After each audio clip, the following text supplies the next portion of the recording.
Some folks call me Jeni, and in Second Life I've gone by Jen. I have a couple of different avatars. This is my human avatar, and I have recently become a tiger cub, little purple tiger cub, so a tiny. There's all kinds of great things that you can do in virtual worlds, and you can be anything and anybody you want. So it's exciting area to be in.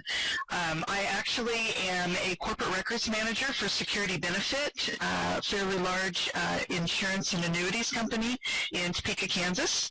I am a recent graduate of the Master's Library in Information Science from San Jose State University.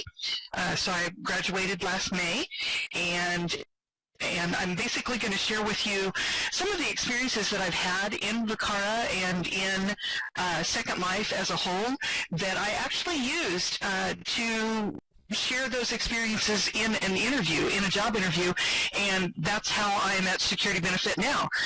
Some of the versatility that you can do in a virtual world as far as education and learning opportunities actually impressed my employers. So it was a win-win for me.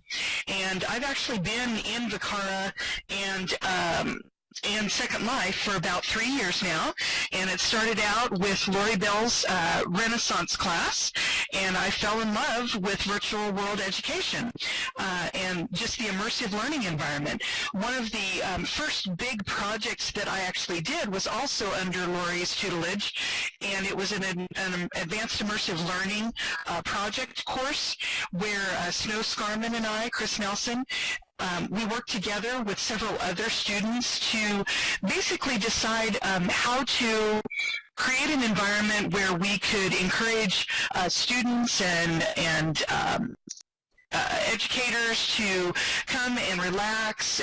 We could have events, and we could basically host a plethora of different topics in a set location. It ended up that the group decided to create a coffee shop environment, and we did such things as a grand opening ceremony. There was quite a bit of planning that went into building out the coffee shop and actually running an actual, I guess it would be a business inside of a virtual world. And we discovered that all the stuff that you do in order to run a business outside of a virtual world is very similar to what you do inside of a virtual world. You have to do marketing, you have to figure out where's the best location, you have to be able to plan the events, communicate the events, and as most of us know from being in Second Life and planning events over the years, it can be quite a bit of work, and it's great to have partners throughout VCARA and immersive learning in order to make those contacts and make sure that folks know what's going on in your particular venue. So this was a picture of our first grand opening event at the coffee shop, and then this is just, you know, sitting back, relaxing after we had done a lot of work to decorate and decide how we wanted the look and the feel. We had some games interaction, we had some events, we had a huge Halloween masquerade party, and so that was a lot of fun for all the decorating with that. We went through a lot of renditions until we landed on what we really decided was the best use of the space at the time. And we had a pretty good turnout for the event, and we actually ended up having a couple of other events before we ended up moving the coffee shop because we felt like we wanted to have a little bit larger footprint for the coffee shop itself.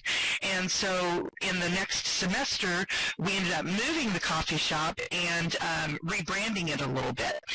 So the Love a Coffee Shop is still in between the Dome and what we call now the VCARA Village.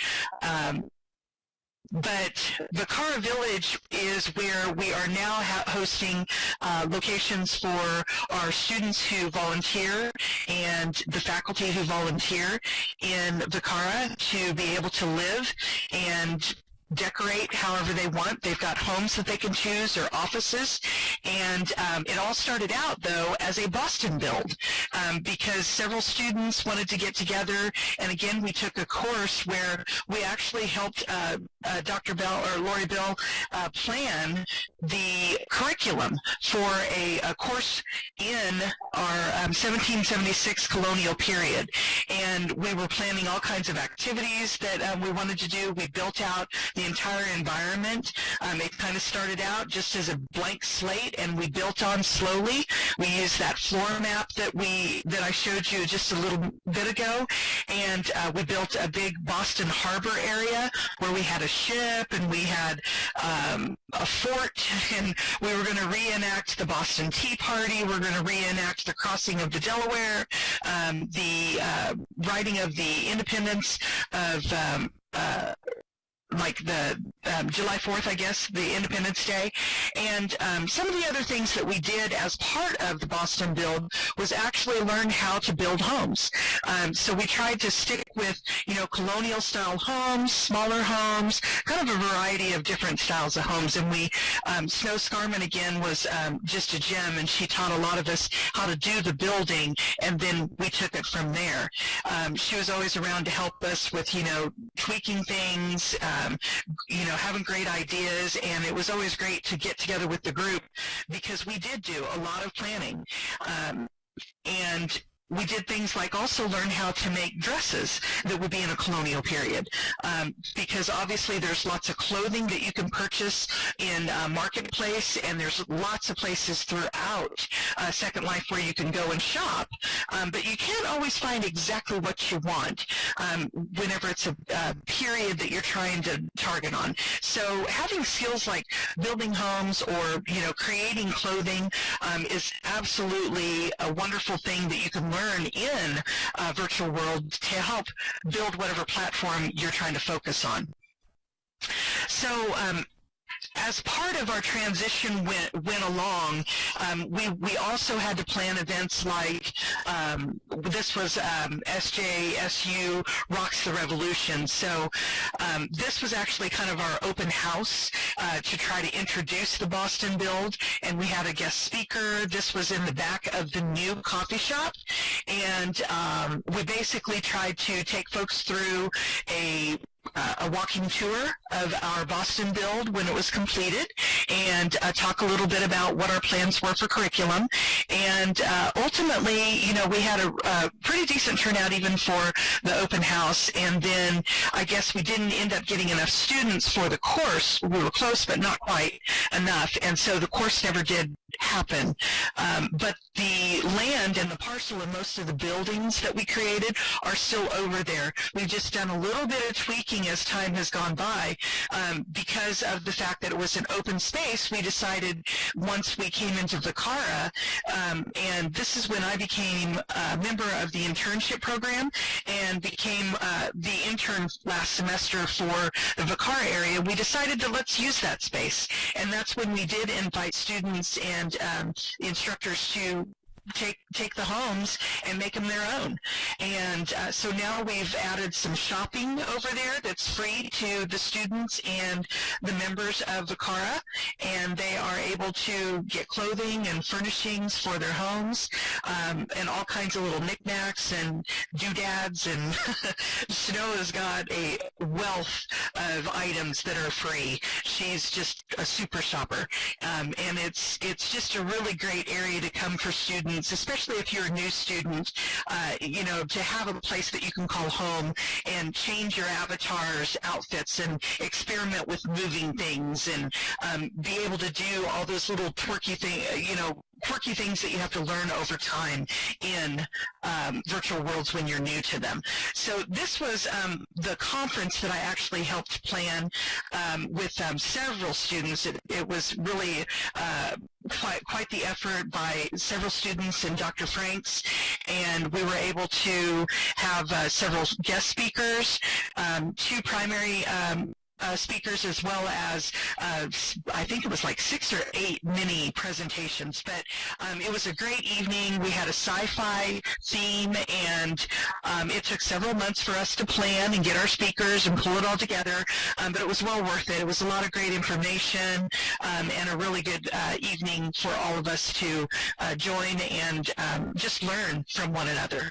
So I enjoyed participating in VCARA, participating in the internship, and then sharing these experiences that were just really invaluable. And, you know, as I was sitting back and having this interview, you know, it dawned on me how much I had learned over the 3 years of being in VCARA, and how many unique opportunities I had at my disposal as a distance student, just because I was in a virtual environment.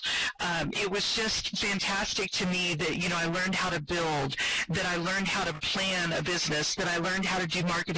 I learned so much more about social media. You know, I learned how to do some of the streaming things that you have to do, giving presentations in a virtual world. There were just so many things that I was able to contribute whenever I sat down in that interview and shared with them such a world as a virtual immersive environment. And, you know, I can't stress enough how being part of this type of an environment gives you a broader knowledge, and it really helps you with technology. And in this day and age, we all know that technology is first and foremost on many companies' minds. And so me being able to take that to an interview table really was kind of a push in the direction of hiring me for their next corporate records manager. And you know, I'd actually been in corporate records for about 18 years at that point, but in lower capacity positions like coordinator, analyst. And so this was really my first opportunity for a pretty good promotion. And it allowed me to come back home where family and friends were. So it was just a really big win-win for me. And I really owe a lot of that to being in VCARA and being in Second Life. So I appreciate your time, and thank you, and I hope you have a great evening.